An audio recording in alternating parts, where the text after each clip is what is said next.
हम अपनी जान के दुश्मन को अपनी जान कहते हैं। हम अपनी जान के दुश्मन को अपनी जान कहते हैं। मोहब्बत की इसी मिट्टी को हिंदुस्तान कहते हैं, हिंदुस्तान कहते हैं। जो दुनिया में सुनाई दे उसे कहते हैं खामोशी, जो आंखों में दिखाई दे उसे तूफान कहते हैं। जो ये दीवार का सुराग है साहब, जो ये दीवार का सुराग है, चाइना, अमेरिका, पाकिस्तान साजिशों का हिस्सा है, मगर हम इसे अपने घर का रोशनदान कहते हैं, अपने घर का रोशनदान कहते हैं। आजादी, आजादी का असली मतलब वही समझ सकता है जिसने कभी गुलामी की हो। हम सौभाग्यशाली हैं कि हमने स्वतंत्र भारत में जन्म लिया। यूं तो आजादी की लौ 1857 में ही जल चुकी थी, जो मसाल बनकर 1947 में हमारे देश को आजाद कराई। प्राचीन, मध्यकालीन और वर्तमान भारत के उदाहरण से स्पष्ट करना चाहूंगी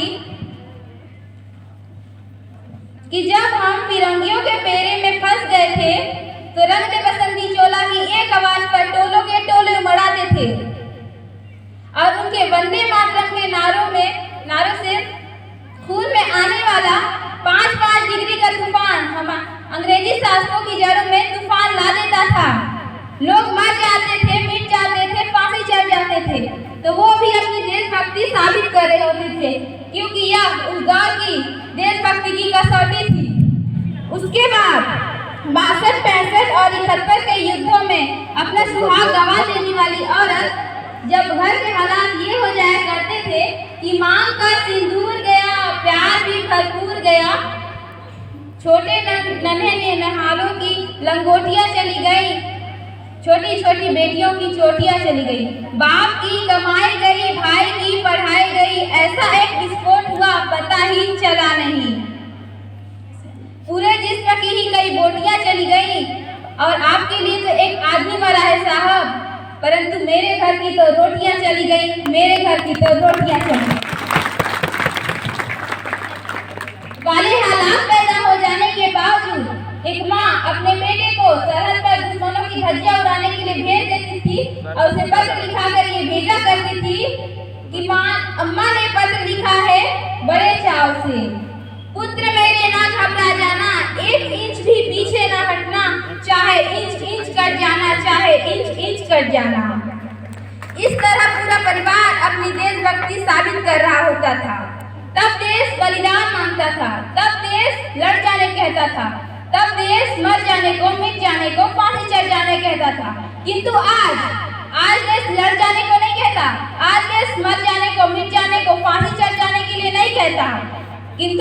परंतु मेरे विचारों में अगर कोई व्यक्ति अपना काम पूरी मेहनत, पूरी ईमानदारी और पूरी लगन से करे तो वही सबसे बड़ा देशभक्त है। और मैं नहीं मानती कि फेसबुक और व्हाट्सएप के डीपी को 3 रंग में रंगना ही देशभक्ति है। और यदि आप कहेंगे कि साल में 2 बार हाथ में तिरंगा ले लेना देशभक्ति है, तो मैं पूछना चाहूंगी, फुटपाथ पर वो बच्चा ट्रैफिक की छांव में नंगे पांव में जब तिरंगा बेच रहा होता है तो क्या उसे उसकी देशभक्ति कहेंगे? या उसकी देशभक्ति नहीं, उसकी पेट के भूख की शक्ति है जो इसे ऐसा करने पर मजबूर करती है। क्योंकि न मस्जिद को जानते हैं, न शिवालों को जानते हैं, न मस्जिद को जानते हैं, न शिवालों को जानते हैं। जो पेट के भूखे होते हैं ना, वो सिर्फ भोजन के निवालों को जानते हैं, वो सिर्फ भोजन के निवालों को जानते हैं। अपने परिवार, अपने समाज, अपने देश के लिए समर्पण का भाव है देशभक्ति।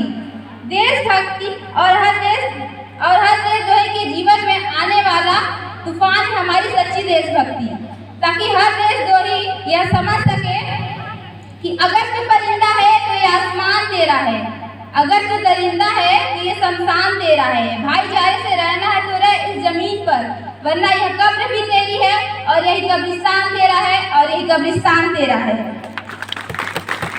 लेकिन एक देशद्रोही से ज्यादा देशभक्ति तब बात होती है जब एक बेटा अपने बूढ़े माँ बाप को वृद्धाश्रम की चौखट पर छोड़ आता है। करा उठती वो देशभक्ति जब हम मुसीबत में फंसे लोगों की जान बचाने से ज्यादा सेल्फी लेकर अपने लाइफ बढ़ाने में लगे रहते हैं। आज के इस दौर में वह युवा जिनके ऊपर जिम्मेदारी थी अपने देश अपने राष्ट्र की आशा को बांधे रखने की, वही युवा अब 4x4 इंच की छोटी सी स्क्रीन पर अपनी कोमल अंगुलियों के घर्षण मात्रा से अपनी भावना की इमोजी भेज रहा है। 4 बोतल वोट का काम मेरा रोज के यानी भारत का भविष्य पूरा तबाह कर रखा है। और मैं बता दूं कि महिला सुरक्षा के मामले में हम आज भी चौथे नंबर पर आते हैं। हम एक ऐसे समाज में जीते हैं जहाँ पत्थर की मूरत को लगते हैं 56 भोग और भूखे नंगे तड़पते सो जाते हैं लोग, भूखे नंगे तड़पते सो जाते हैं लोग। मजदूर को मजदूर समझिए, मजबूर नहीं, गरीब को काम दीजिए, दान नहीं। और दान देने की इच्छुक है तो जीते जी रक्त दान दीजिए और मरने के बाद अंग दान देकर किसी मरते हुए को भी जीवन दान दीजिए। यही सच्ची देशभक्ति है, यही सच्चा राष्ट्र प्रेम है। न सरकार मेरी है न रब मेरा है, न सरकार मेरी है न रब मेरा है और ना ये बड़ा सा नाम मेरा है। बस इतनी सी बात का गुरूर है मुझे कि मैं भारत की हूँ और ये भारत मेरा है और ये भारत मेरा है। परंतु एक वैचारिक बीमारी हमारे समाज में मुझे नजर आती है। कहा जाता है हम दुनिया के सबसे बड़े लोकतंत्र है, जहाँ हिंदू पैदा होते हैं, मुस्लिम, सिख और ईसाई भी पैदा होते हैं, लेकिन बदकिस्मती से अब इंसान पैदा नहीं होते हैं। बल्कि मेरे विचारों में न हिंदू की जरूरत है न मुसलमान की जरूरत है। राष्ट्र निर्माण के लिए केवल एक अच्छे इंसान की जरूरत है, केवल एक अच्छे इंसान की जरूरत है। जरा सोच कर देखिए, ये पेड़ पौधे और शाखाएं भी परेशान हो जाएं अगर परिंदे भी हिंदू और मुसलमान हो जाएं। एक शैक्षिक बीमारी भी हमारे समाज में मुझे नजर आती है और बड़े आश्चर्य की बात है, जिस देश में पूरे दुनिया को तक्षशिला और नालंदा दे करके विश्वविद्यालय शिक्षा की बुनियाद रखी, आज विश्व के 100 सर्वश्रेष्ठ विश्वविद्यालयों के बीच हमारा एक भी विश्वविद्यालय खड़ा नहीं हो पाता। जहाँ एक और हमारे पास IIT, IIM, NIT जैसे शिक्षा संस्थान है, वहीं दूसरी ओर इस देश के गरीबों को बेरोजगारी की जमात में खड़ा करने के लिए उनके हाथों में सर्व शिक्षा अभियान का झुंझुना पकड़ा दिया जाता है। और मैं बता दूं, इस शैक्षिक बीमारी का केवल एक कारण वो ये कि हमारे देश की शिक्षा नीति केवल 2 तरह के लोगों के लिए बनती है। पहले वो जो विद्वान है और दूसरे वो जो धनवान है। इस तरह की कई गजब की बीमारियां हमारे देश में हैं और इन बीमारियों की जो जड़ है ना, वो है हमारा अंधविश्वास। युवा आज के इस दौर में वो युवा जो अपनी सफलता के लिए मंदिरों में जा जाकर नए फोड़ कर रिश्वत, भगवान को रिश्वत लगाता रहता है। हमारे समाज का शिक्षित वर्ग भी बिल्ली के रास्ता काटने पर खड़े हो जाना, अपने धर्म, अपनी जाति को ऊंचा मानकर दूसरे के धर्म की अवहेलना करता रहेगा, तब तक हमारे इस देश से न अंधविश्वास खत्म होगा और न ही राष्ट्र निर्माण संभव हो पाएगा। हमारा राष्ट्र निर्माण तब संभव हो पाएगा। हमारी संस्कृति, हमारी सभ्यता तो दुनिया में शीश नवाया है, तो क्यों हमने आस्था के नाम पर अंधविश्वास फैलाया है? मेरे विचार में हमारा राष्ट्र निर्माण तब संभव होगा जब इस देश में महिलाओं की पूजा नहीं, उनकी इज्जत की जाएगी।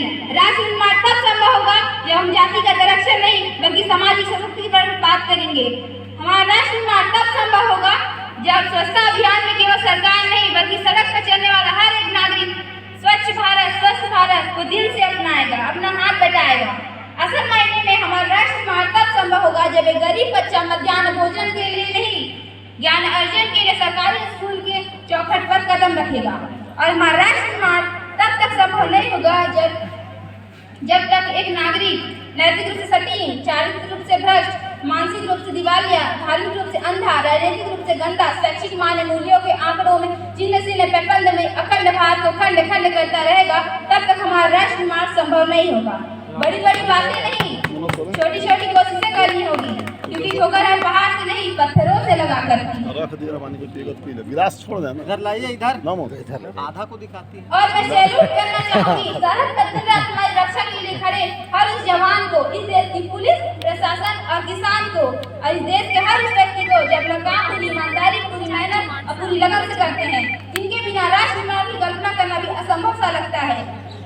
और आज इस मंच पर पूरी जिम्मेदारी के साथ मैं भारत की बेटी यह कहती हूँ कि हमारा राष्ट्र निर्माण तब संभव होगा जब हम सब मिलकर मैं आप हम सब मिलकर प्रयास करेंगे, क्योंकि हमारे देश की जिम्मेदारी नहीं है हमें आगे ले जाने की, बल्कि हमारी जिम्मेदारी है अपने देश को आगे ले जाने की, अपने राष्ट्र को आगे ले जाने की, अपने वतन को आगे ले जाने की। तो आज मैं बस यही कहना चाहूंगी, मेरा हिंदुस्तान महान था, महान है, महान रहेगा। मेरा हिंदुस्तान महान था, महान है, महान रहेगा। होगा हौसला सबके दिलों में बुलंद, तो एक दिन पाकिस्तान भी जय हिंद कहेगा। पाकिस्तान है क्यों, सारा जहान है जय हिंद कहेगा, क्योंकि सारे जहां से अच्छा हिंदुस्तान हमारा, सारे जहां से अच्छा हिंदुस्तान